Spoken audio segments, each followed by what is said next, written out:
Vika Bayuni Maharani dengan NIM 215231008 ingin menceritakan tentang Perjanjian Giyanti. Perjanjian Giyanti adalah suatu peristiwa besar. Perjanjian ini lahir sebagai kesepakatan segitiga politik antara Pakubuwono III, Pangeran Mangkubumi, dan Perserikatan VOC. Pada 13 Februari 1755, nama Giyanti diambil dari lokasi yaitu di Desa Janti yang sekarang dikenal sebagai Duku Kerten di Karanganyar. Di masa silam, perjanjian ini dibuat untuk meredam api konflik pasca perpindahan Keraton Kartasura ke Surakarta. Saat itu, Mangkubumi yang membantu Pakubuwono II dalam meredakan api konflik mendapat hadiah berupa sebidang tanah. Namun, luas tanah yang diberikan memberikan kecemburuan dari salah seorang pangeran. Ia mengeluh ketidakadilan terkait hadiah tersebut kepada Gubernur Jenderal Baron van Imhoff. Lalu, gubernur itu membuat keputusan yang membuat tanah tersebut tidak jadi dimiliki oleh Mangkubumi. Perlawanan ini mendorong Gubernur VOC, Nicholas Harting, mengambil sikap. Secara tertutup, Harting melakukan perundingan dengan Pangeran Mangkubumi.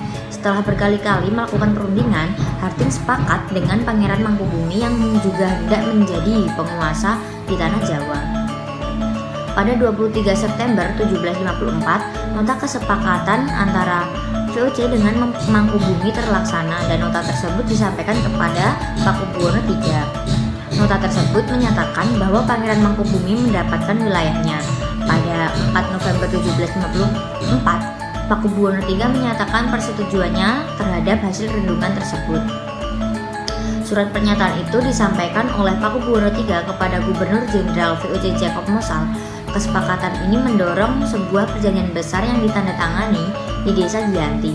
Penandatanganan perjanjian Giyanti ini menjadi pangkal terbelahnya tanah Jawa menjadi dua bagian atau yang dikenal dengan istilah Palihan Nagari.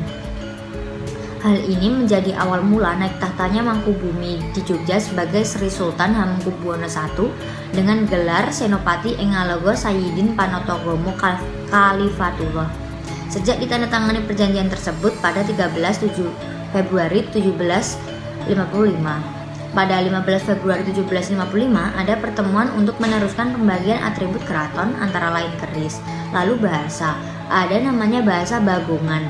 Bahasa punya identitas, misal yang satu Engge, yang satu Inje. Akan tetapi keterbelahan tersebut tidak seketika terjadi kalau bahasa dari pengaruh lingkungan dan perjalanan waktu. Saat itu, pada akhirnya menimbulkan banyak peristiwa. Pembagiannya itu sengaja diacak sehingga banyak wilayah yang tumpang tindih satu sama lain. Sementara itu, pasca perjanjian Giyanti, Raden Mas Said masih terus melakukan pemberontakan.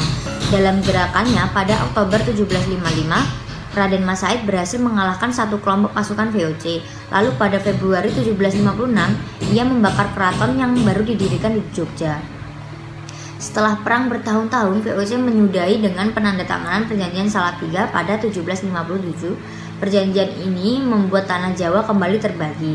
Pada perjanjian ini disepakati bahwa Raden Mas Said mendapat sebagian wilayah Surakarta yang dikenal dengan Kadipaten Mangkunegaran.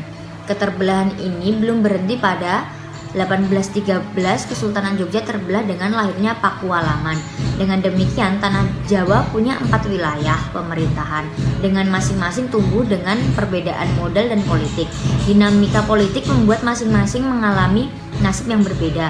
Hal ini berujung pada perbedaan status hingga hari ini.